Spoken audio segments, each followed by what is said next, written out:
Hi, everybody. Wakeman here. I have myself on a bit of a self-quarantine for reasons other than COVID-19, but I wanted to reach out and just offer some support for all of you facing this pandemic, whether it's in the States or around the world, and to just remind you that you have a lot of the tools and philosophies you need to move through this situation skillfully and peacefully. So I thought I would just offer what I could to help and mostly just reach out and offer assurance that together we've got this. We can figure this out. I know lots of people are being uprooted and sent home and having to work in different ways, and also working at home with kids and school being let out and plans being canceled and all those things that our ego really doesn't like. It really gets us unsettled.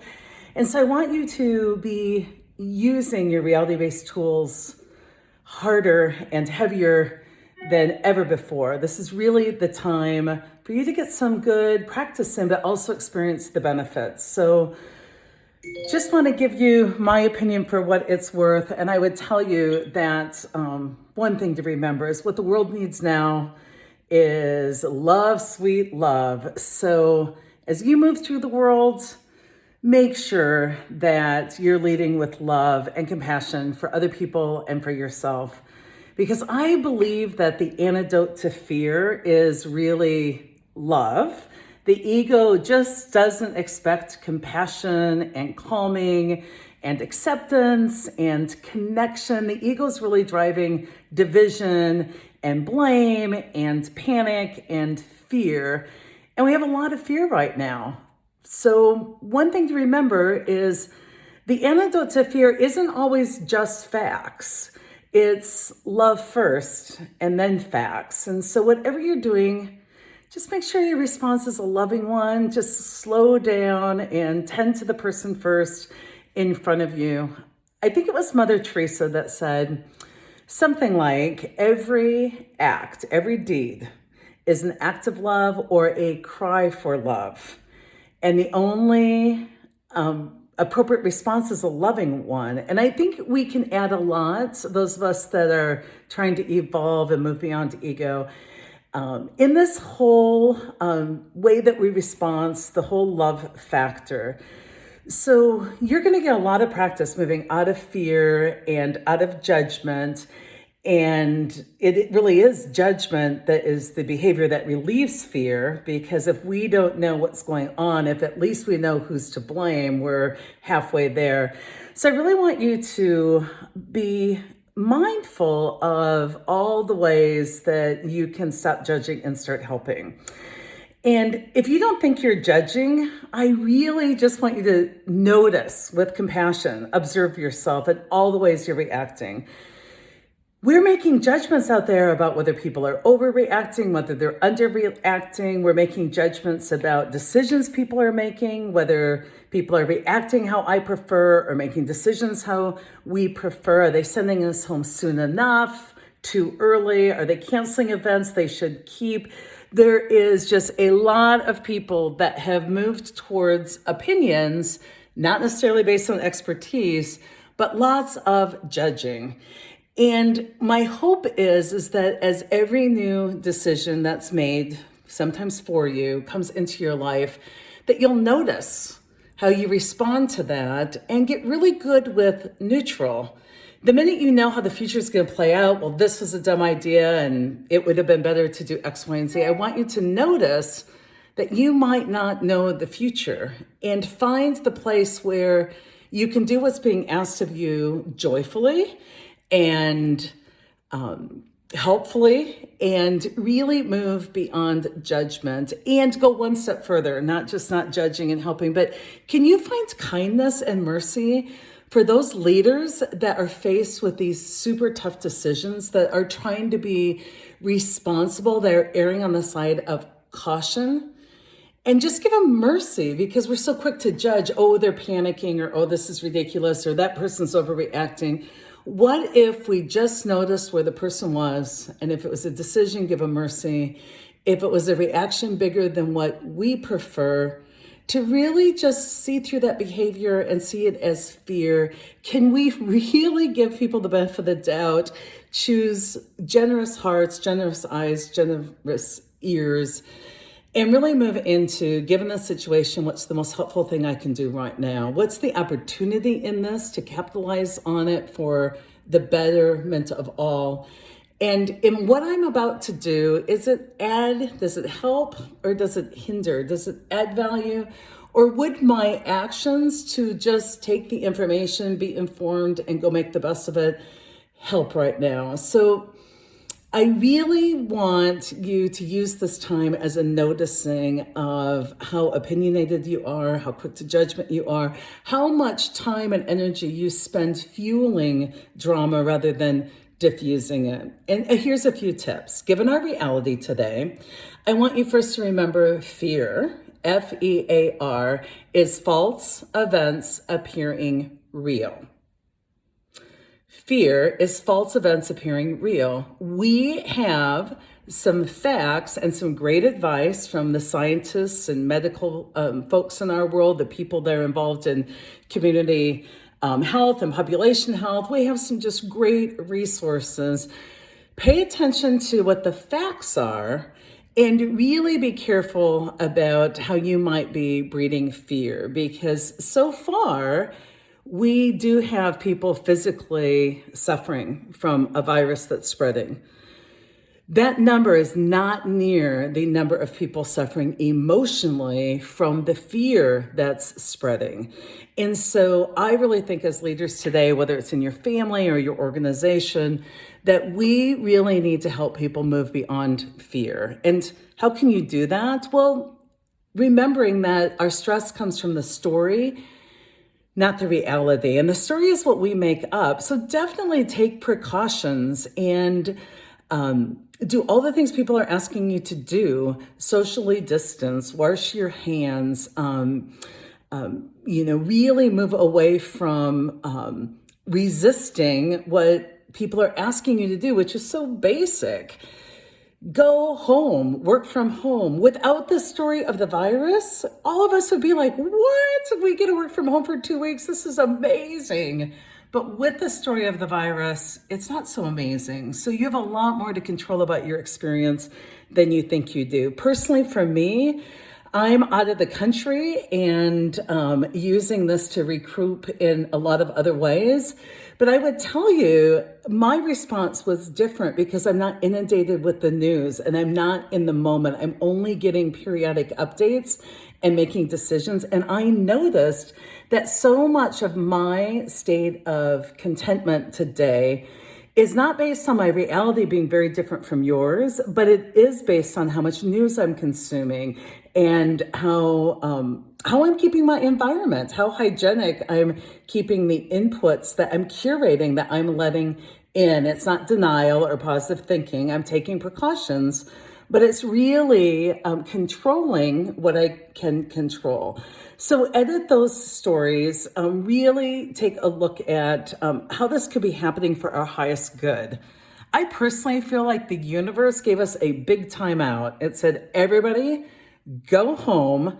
We're going to take the time out, and you can go through that time out pouting, or you can go through that time out reflecting and doing some things that are really great for you.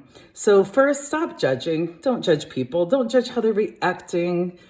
You can't see the future. You can't know their world. You can't know the level of anxiety they started with. It will just increase the drama and the emotion, but instead be a calming force. Instead of judging or adding to the overreaction, just respond with compassion. Gosh dang, it seems like this is scary for you. I just want to let you know I'm willing to be here for you. I just want to let you know that here's what I think we can do together to make this different. Add calming force to the situation. Really tend to people emotionally and tend to your own emotions. So use this time, at least what I'm doing, I'll speak for myself, is I'm using this time to connect with myself. I want to use this time away from the typical busyness to see what I'm using that busyness to avoid. Because one of the best ways we numb from all of the information we get in our lives is busyness. So if you're isolated or quarantined, self or not self-imposed, really use that time to connect with yourself. And in order to do that, you've got to search out solitude or at least quietude. Turn the news off. Don't just get lost in online interactions. Don't just have noise going for the sake of noise. Don't add to the frenzy. What if you carved out some solitude and quietude? How can you get silent? How can you get reflective? Is it listening to music? Is it reading poetry to yourself or out loud? Is it journaling? You can go out into nature. It's not contaminated. I've been doing a lot of time spent on the beach and really going within. How often do we get a nice time out to do that?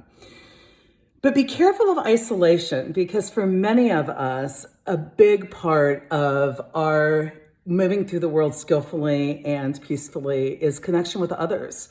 So some of you have people in your presence in a close quarters. Do right by them. Do things like cuddle up. Do things like connect. And a great way to connect, folks, if you're the dominant person in the house, like you're the oldest or the parent, stop trying to impose your world on others. And maybe a suggestion is go into other people's worlds. Instead of shut the game off, come be with us. What if you went and learned to play the game with your kid? Instead of, we aren't going to listen to that now, your music, what if you said, play for me your top 3 favorite songs and talk to me about why they're your favorite. A great way to connect is to go into people's worlds. Also, think about the people that rely on connection, whether it's people in our lives that isolation at times is dangerous for. Maybe there's someone who is working with the challenge of an addiction and can't get to meetings. Maybe it's somebody, because of their age, can't get out to their very events, maybe 2 or 3 a week they really looked forward to. So think of others, check on your people, and see if you can't virtually connect with them. If there's not a way to drop some things off, make sure they have what they need. And connect with your higher self, not just with yourself, but really observe and notice how you are responding to the world, how you're reacting. Notice what frustrates you and what being in fear feels like versus being in faith or reality. Notice your tendency maybe to demonize the victims or dehumanize them, as Brene Brown talks about. Notice how easy it is to blame somebody for getting a disease they didn't even, or an illness, that they didn't even know was a possibility and that we really don't have that much control over. Notice how often when something bad happens to somebody, we attribute it to something they did, which is your privilege showing up, rather than something maybe that happened to them. I have a good friend, and he always reminded me when I would think, gosh, can't they do something? He would be like, sigh, but for the grace of God, go I. And that was my remembering that most of what I have in my life and most of what happens to me in my life has a lot to do with grace, when I'm spared or not spared, and that I really need to move through with that level of humility. Turn off the news. You guys, curate your life. You, for the first time in a long time, have some total control over what comes into your presence. And so choose carefully. Get updates, but make them on your timetable, your choice. Go to good sources. Don't just have constant background shouting going on. If you want to have a calm, peaceful life, you've got to create the daily habits that lead to that. And some other things you can do, I'll just put it all out there, like practice reframing.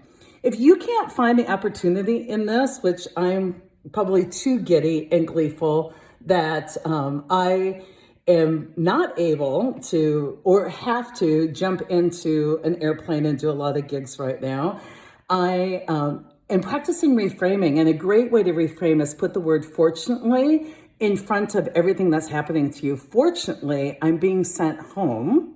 And then finish that sentence. Why is it fortunate? Fortunately, my kids don't have school and I get to be with them for the next 2 weeks, fortunately. And if you can relieve the suffering of others, relieve their suffering. We've got a lot of students who needed to move out of their colleges. Do you have extra room in your basement? Do what U-Haul's doing and offer free storage for those folks. Take this mandatory time out and use it for your own evolution.